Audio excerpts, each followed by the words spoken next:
Hello everyone. आज के इस मैथ्स के वीडियो लेक्चर के अंदर हम जो आपका प्रीवियस चैप्टर कराया था सिक्स्थ, उसी से रिलेटेड एक और ट्रिग्नोमेट्रिक कॉन्सेप्ट के ऊपर डिस्कस करेंगे। और हम इस चैप्टर में सबसे पहले जो यूजेबल आपके आइडेंटिटीज़ हैं या फिर जो क्वेरीज हैं ट्रिग्नोमेट्रिक से रिलेटेड, उनके बारे में थोड़ा सा स्टडी करेंगे। So just wait and remind all topic to related trigonometric. तो मैं सबसे पहले कुछ आइडेंटिटीज़ के बारे में को बताना चाहूँगा। बेसिकली मैन पावर पॉइंट बताना चाहूँगा उनका, कि आप समझ सको। तो मैंने जनरली कुछ आइडेंटिटीज़ उस चैप्टर में भी नोट करवाए थे सिक्स्थ में। बाकी का अब स्क्वायर पैटर्न पे रिलेटेड आइडेंटिटीज़ देखिए। साइन स्क्वायर थीटा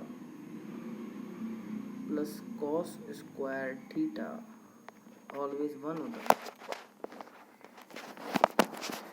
यानी साइन स्क्वायर थीटा और कॉस स्क्वायर थीटा आपका ऑलवेज स्क्वायर होंगे और ये सम होगा तो 1 हो जाएगा। और सेकंड नंबर पे अगर आप इसी से ट्रांसफॉर्मिंग लगाते हो तो साइन स्क्वायर थीटा आप निकाल सकते हो 1 माइनस के कॉस स्क्वायर थीटा से। इसी तरह से आप चाहो तो कॉस स्क्वायर थीटा जनरेट कर सकते हो 1 माइनस साइन स्क्वायर थीटा से।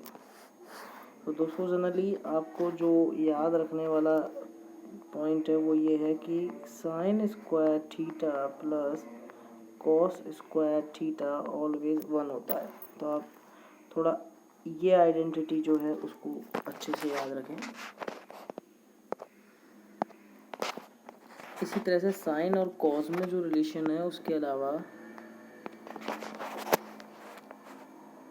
जो इसका मेन थॉट है एक आइडेंटिटी का, वो ये है कि जो आपका सेक स्क्वायर थीटा होता है माइनस टेन स्क्वायर थीटा, ये भी क्या होता है, ऑलवेज 1 होता है। अगर आप सेक स्क्वायर थीटा में से टेन स्क्वायर थीटा लेस कर रहे हो तो आपके पास ये भी क्या होगा, 1 के। तो यहाँ से आप आसानी से सेक स्क्वायर थीटा निकाल सकते हो कि 1 प्लस टेन स्क्वायर थीटा क्या हो जाएगा। और इसी तरह से आप टेन स्क्वायर को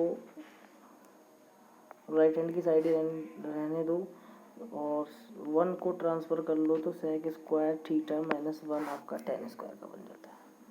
तो यानी अगर ये वाली आइडेंटिटी आप लर्न रख लेते हो तो आप आसानी से इसके दोनों पार्ट्स निकाल सकते हो। अब मेरे कहने का मतलब समझिएगा कि जनरली मान लो किसी क्वेश्चन में आपको 1 प्लस टेन स्क्वायर थीटा दिख जाए तो आप उसको सेक स्क्वायर थीटा नोट कर सकते हो। और अगर टेन स्क्वायर थीटा की जगह कहीं पे आपको सेक स्क्वायर थीटा माइनस 1 लिखना पड़े तो आप उसे लिख सकते हो। यानी दोनों में से कोई सा भी अगर आपको रिलेटेड किसी आइडेंटिटी के लिए रिक्वायर्ड होता है तो आप उसे वहाँ पे नोट कर सकते हो। और कई बार क्वेश्चन सेक या टेन की फॉर्म में मिले तो आप 1 को ऐसा भी लिख सकते हो और इस फॉर्म को sec square theta minus tan square theta को 1 भी लिख सकते हो। इसी तरह से अगर हम नेक्स्ट चर्चा करें, डिस्कस करें, तो हम कोसेक और कॉट का भी रिलेशन मिलता है हमें कि जो आपका कोसेक स्क्वायर थीटा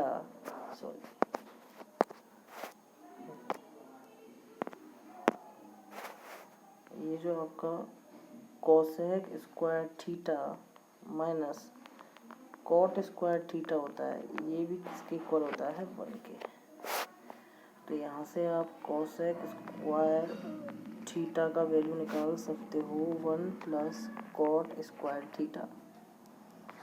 और आप कॉट स्क्वायर थीटा भी निकाल सकते हो कि आप कोसेक स्क्वायर थीटा में से 1 लेस।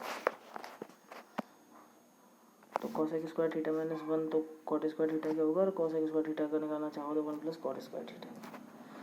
इसी केसेस में अगर आप और भी आगे चाहो कि आपको ओनली कॉट थीटा का वैल्यू निकालना है तो आप इन्हें रूट के अंदर भी बहुत साइड रूट लेकर भी सॉल्व कर सकते हो। ये मैथमेटिकल प्रोसेस है, आप चाहो तो कितना भी इसे लार्ज कर सकते हो, पर जो इम्पोर्टेंट है वो ये है।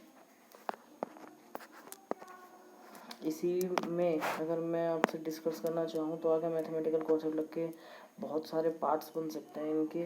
तो ये ट्रिग्नोमेट्रिक रेशियोज़ के रिलेशंस हैं, पर्टिकुलरली आप इसको याद रखोगे थोड़ा कि भाई जो आपका sine square theta plus cos square theta है वो ऑलवेज 1 होगा।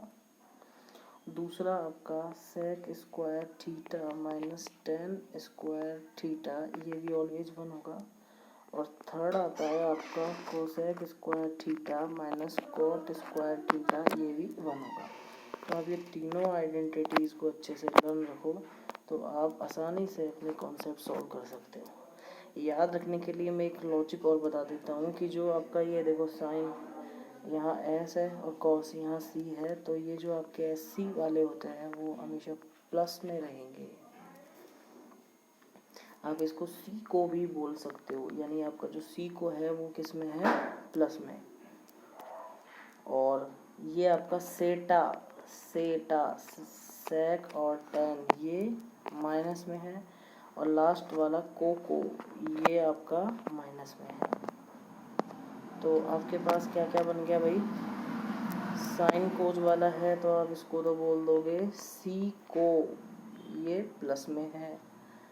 सेटा ये माइनस में है। और को बड़ा वाला को तो कोसेक को शो करता है, बड़ा वाला को है वो कोसेक को शो करता है। तो कोको वाले भी किस में है, माइनस में। यानी कोको कोला अगर आप यूज करोगे तो आप माइनस में हो। तो आपकी ट्रिनिटी रेशियोज को आप अच्छे से लर्न करें। बाद में जो टॉपिक से कंसल्टेंसी है वो आप नेक्स्ट क्लासेस के अंदर हम इनसे रिलेटेड प्रॉब्लम्स को लेंगे, डिस्कस करेंगे, लार्ज पैनल पर डिस्कस करेंगे कि आप अच्छे से समझ सको और कंटिन्यू बन सको क्लासेस के अंदर। So thank you for listening.